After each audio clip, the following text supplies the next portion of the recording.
Thank you so much for joining us today. We're bringing in Dani Rabwin, who is the genius, the brains, the CEO, the everything behind Ready, Vet, Go. It's a mentorship program, which I think is amazing, but it's so much more than that. So rather than talk about the mentorship program today, which is everyone should look into and figure out more about, we are going to talk about some of the other things that you are also really good at, like communication, because not everyone is so good at communication. So I wanted to pick your brain today because you just posted something on your blog about getting in and out of exam rooms in a time-efficient way. Yeah, I love talking about that. Thanks for having me. A lot of those topics really do come from the mentorship experience and hearing the same questions over and over again from new and early career veterinarians. But a lot of these topics like efficiency and communication are pretty universal. So they apply to everybody. I feel like everyone can use a little help in that department. Yeah. So what made you good at these kind of things? My gosh, that is such a good question that I don't know that anyone's ever asked me before. It's funny. I don't think I realized that I was very good at it for many years. But there was a time I remember I was at a conference and I was meeting with a bunch of my classmates, and I graduated. I'm going on 21 years now. 2004 is when I graduated. Yeah, it's a long time. And, a lot of people were kind of complaining and talking about clients, and this came up a lot during COVID, and people were happy to be curbside because that way they didn't have to have all these interactions in the exam room. And I was like, oh my gosh, I love that part. And it's also why after now over 20 years in this profession, I think why I still really love it. And I'm such a cheerleader. And I feel like, there are some really simple tools that people can have to help them, if not love that part, at least embrace it. Why am I good at it? I, grew up in a family where we communicated a lot. My mom is a social worker. My dad is very gregarious. So we did a lot of just chatting. I think I'm by nature a very extroverted person. I really love people. I'm deeply curious about people. And I like the people part of veterinary medicine. And, my story is unique because I went into vet med not just because I really loved animals, but because I wanted relationships with pet owners. I loved our family veterinarian and the relationship that we had with him and the way he just would talk to me as a kid. And so I wanted to be that for other people. So I came by it naturally, and then I've kind of really worked at it over the years. None of those things lend themselves to getting in and out of a room efficiently. They're like the opposite of everything. It is kind of true. And I'm at the point now where I've been in the same practice for 13 years now, and I have lots of people for whom I have seen their kids and grandkids, and sometimes I might go over a little bit, but they're also, it actually does lend itself well to efficiency because once you have that trust, and you don't need 13 years to build trust with clients, you could do it in literally 13 seconds, but the trust leads to efficiency because when I make a recommendation, people know that I'm making the best recommendation for them, for their family, for their pet. I believe in what I'm recommending. They trust me. And so we can get in and out of the exam room a lot more quickly. So while there is some chatter around what people have been doing in their lives, it actually really does lend itself to efficiency, I would argue. That's fair, right? That's fair. Because we don't have to have as much background if we've already established that. So how can you teach anybody to deliver their message confidently, to develop those relationships? Are there tips? Are there tricks? Are there lines that we can use? The group that I work with for the most part now is new and early career veterinarians. And so there's a confidence piece, I think, that is often missing because people feel like, if they haven't been in practice for 20 years like I have, that they don't have a lot of experience. And I always just remind people on day one, you are number one, you're the most knowledgeable person in the room, way more knowledgeable than I am about, the current state of modern medicine. So really, it's just empowering new and early career veterinarians to understand that they really are the most knowledgeable person in the room, but also the experiences that they bring into the room as a human in the world are so valid. They have been potentially a pet owner. They have been part of a family. They have had to navigate challenges in the healthcare system or, deal with finances. So all of those things are super valuable. It's not like we check our personal lives at the door when we walk into the exam room. I think if we can walk in bringing our whole selves and being authentic, open, vulnerable, curious, really listening to people, that can really help. And then for those of us in kind of a mentoring role or in a support role as part of a team, to remind these new and early career veterinarians all of the skills and wisdom that they bring with them, even on day one. So important, right? You know more vet med than the dog owner ever will. And like, Oh my they're gosh. looking to you for recommendations. Exactly. Yeah. And probably you know more than some of the senior veterinarians in practice because, if not more, at least some of the newer things. And so it's all super valuable. Okay. Curveball. What happens when you're constantly running behind, right? My conversations are not going to get shorter. I'm not going to learn how to get in another room faster. What do I do with the next cranky client, right? So now I'm 20, 30 minutes behind for my next appointment. And they come in cranky, happy to see me, right? But a little cranky because I'm running behind. What do you do then? Yeah, I think just transparency and communication is so key. And I think this is where we can really utilize our teams. And it's all around expectations. And so, empowering our team members, whether that be a CSR or a technician that you're working with, to go into the exam room and let them know that the doctor is running late, offering drop-offs. I mean, this really, you kind of have to work within your own practice culture. And sometimes it means that we have to move things along in a practice that isn't utilizing drop-offs and things like that. But I don't have any problem with offering a drop-off. I think being respectful of clients' time is really important. These people are busy and they are taking time out of their day to bring their pet in. And if I'm 20 minutes late, I feel terrible. I will sometimes pop my own head into a room and say, I am 20 minutes behind. Can you wait? Or do you need to leave Fluffy here so they see me? Or I will ask somebody who I work with to pop in. You can't keep doing that always. If you're always 20 minutes behind, there is a problem and that needs to be addressed. And there's lots of tips that we can, talk about for people to get in and out of the exam room more quickly. But I think transparency, openness, understanding that clients' times are valuable. I was in the clinic the other day and I heard somebody, one of the team members, busy day. Everyone was stressed. The stress level was high. But a client was upset that one of the doctors was running late.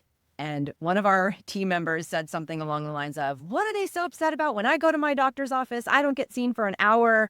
This should be the norm. And I was like, whoa.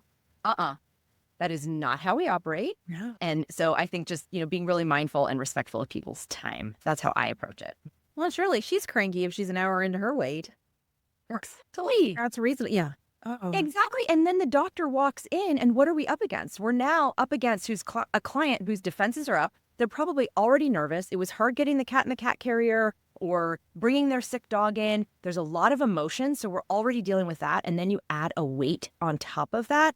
It makes our job so much harder. So I think it's just better to, avoid those things. So something I really love about your Ready Vet Go is that I think that a lot of people think, when we think of mentorship, I think of like standing next to the seasoned veterinarian doing a cystotomy and like peering over and watching, right? But there's so much more that goes into mentorship that I think doesn't always get addressed, right? It's not just the science behind vet med. It's all of these like communication skills. And that's what I love about Ready Vet Go, is that it's so forward focused on communication. Personally, I think every veterinarian should take some communication courses before they're let out into the wild. I think that would help tremendously. So what do you think are like the most, if there were 3 things that we could focus on in a mentorship situation where we're trying to teach someone to be better at XYZ? Oh, it's such a good question because you're right. I think we do think of mentorship in kind of this old school, almost apprenticeship style way where we have the senior doctor standing next to the junior veterinarian, coaching them through a cystotomy. And that is actually such a small part of mentorship, I think. It is those other topics that you were bringing up. I would say some of the biggest ones are time management, like we just started talking about, communication, and this is communicating with clients and with teams.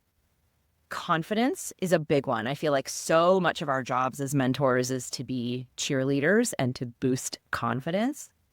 And leadership. I think leadership is a big one. I think a lot of new veterinarians don't really understand that once they get that DVM degree, they have leader attached to it. And even if they are 20 years younger and 20 years less experienced than the senior technician that they're working with on the floor, they are still in a leadership role. And that's something that's a little bit challenging for people to wrap their head around.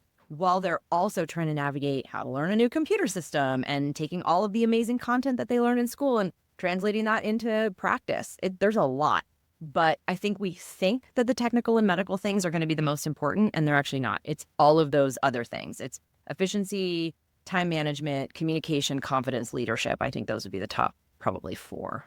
Those are huge. And not all of those are teachable, right? Like some of them are coachable, but you got to have a little bit of spark in you to get there. I always thought when I was interviewing doctors, I would always ask them like what they thought their role in practice management was, because when you've got the DVM behind your name, you're right. You become an adult in the room, whether you like it or not, and whether you're older or younger.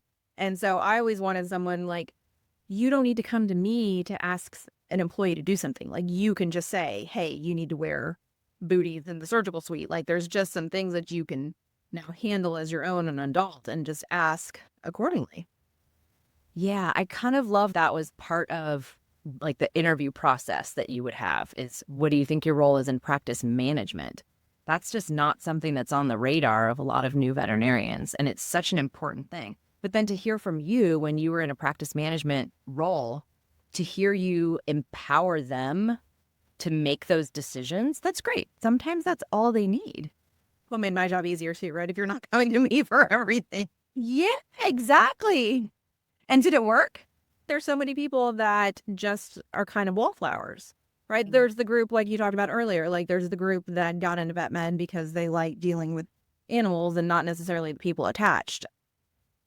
But you don't work in a silo, right? We're not one person practice. So there's always going to be the person. I always said, even if I worked alone, I would irritate myself. Like my coworkers would bother me. I think so. There's always that aspect of you've got to interact and make it worthwhile. And the better communication you can have, the easier things go, I think. I think so too. And I think you can practice a lot of those communication skills. And like what we were talking about before with time management and efficiency, sometimes saying things in an exam room for the first time can be really awkward or strange. And so like the practice manager or other leaders in the clinic can help give language. You know, sometimes it's hard for people to come up with their own phrases or language that help them be more efficient or build trust with clients. I always encourage veterinarians to steal phrases from their coworkers. I know I did. I spent a lot of time in my first job. It was a 6-doctor practice and there was one big doctor's office. And I would just sit there in the evening and I would listen to the senior doctors make their phone calls. And I would take the words that they said and I would write them down in a little notebook. And then I would practice them and I would say them. And the things that felt comfortable coming out of my mouth, I would continue. And the ones that didn't, I would just toss. So I really encourage people to practice and to take phrases from each other. And that was one thing that the practice owner that I worked for the first time he did with me is he would do kind of some role playing before I would get on the phone to make a hard phone call or to deliver bad news. He would say, do you want to practice? And it felt kind of weird, but it was so helpful. I love the idea of borrowing phrases. I cringe a little bit at the role play. Is that something that you really recommend? Does that really help? Because it just feels like so awkward, right? It does. And I will tell you something, Megan. It's like, it feels so awkward. And so a lot of the vet schools now are having like role playing or communication labs in school that I think are super duper cringy and everyone rolls their eyes. And some of them do these better than others. There's a couple of vet schools that are, I think, really excelling with their communication labs. But what I find when I work with new grads is they say, I had an opportunity to role play this in vet school and I just didn't take advantage of it. And I need to do that now. And now I realize the benefit of it. So it sounds cringy and awkward, but I will tell you, it is really helpful. And if the mentor or whoever's in that leadership role can create like an environment that feels safe for doing that awkward role playing, it is really helpful. And I think people respond to it more than you would think. Just try it once, right? Just try it once. Give it the benefit of the doubt. Any books you really love for communicating for new grads or, you know, anybody that's like struggling with this client communication? Yeah, actually, Dr. Shaw at Colorado, literally keep it right here on my desk. Developing communication skills for veterinary practice. There you go. It's so good. Is that geared toward? Dr. Jane Shaw and Dr. Jason Coe, they're out of Colorado. I was mentioning some schools have really excellent communication labs. Colorado is one of them. UC Davis is another. I know there's a lot, and please forgive me for other graduates from other schools. I'm sure there's really good ones. I love Josh Weissman's leadership book. I think that's great for early career veterinarian. And now is that geared just towards veterinarians? I know written by veterinarians, but is it veterinary? It's for veterinary practice in general. So you can use that for all different roles within the clinic. It's a great book. What would you like people to know about A, Ready Vet Go, or B, like a mentorship, like developing a mentorship program in general? What are the nuggets that you've picked up that are like must-haves or that you've tweaked along the way? Yeah. I mean, it's such a good question. I think what people really ought to understand is the days of just saying we offer mentorship, those days are gone. But we do, right? Like, I put that on every one ad. Of course. Yeah, we offer mentorship. You'll see it in every want ad. But new grads are savvy now, and they've heard horror stories, and they know that mentorship provided doesn't really mean a lot unless you have something to back it. And so that really can look like both informal mentorship, kind of the way that I was mentored. You know, somebody took me under their wing and stood by me when I was doing the cystotomy and role played with me before I had to deliver bad news. And that was fabulous. It was quite informal. We were pretty lucky that we really gelled. But what newer veterinarians are looking for now is that kind of informal, one-on-one, more apprentice-style mentorship and something more formal. And you do not need to be part of a corporate group to have a formal mentorship program. You can really build one out within your own clinic. It really needs to be intentional. I strongly recommend there be a mentorship agreement. And an agreement means both sides. It's not the clinic saying, here's what we provide. It's being curious with the new associate, finding out what they need. The new associate being an advocate for themselves, knowing what their needs are going to be. And then I would really encourage people to look outside of the clinic, things like Ready Vet Go. You know, I built this program to help support the amazing mentorship that is happening on the ground in clinics every day. But there is a lot of value in having a mentorship program to support what clinics are doing that isn't coming from the clinic itself. You know, we, all the Ready Vet Go mentors, we are a safe space outside of the clinic. And so, you know, what happens is that associate can come talk to us about challenges that they're having in the clinic. We can help empower them to go back, work out their challenges that they're having with their leadership team or their practice manager. And they might feel a little bit more comfortable being open and vulnerable with somebody who isn't their direct supervisor. So, you know, if you're not outsourcing with a remote program, at least encouraging mentees to look outside of the clinic to have support like that so that it doesn't all just fall on the assigned mentor in the clinic. But I think being really intentional about it. To be able to vent with fear of repercussions.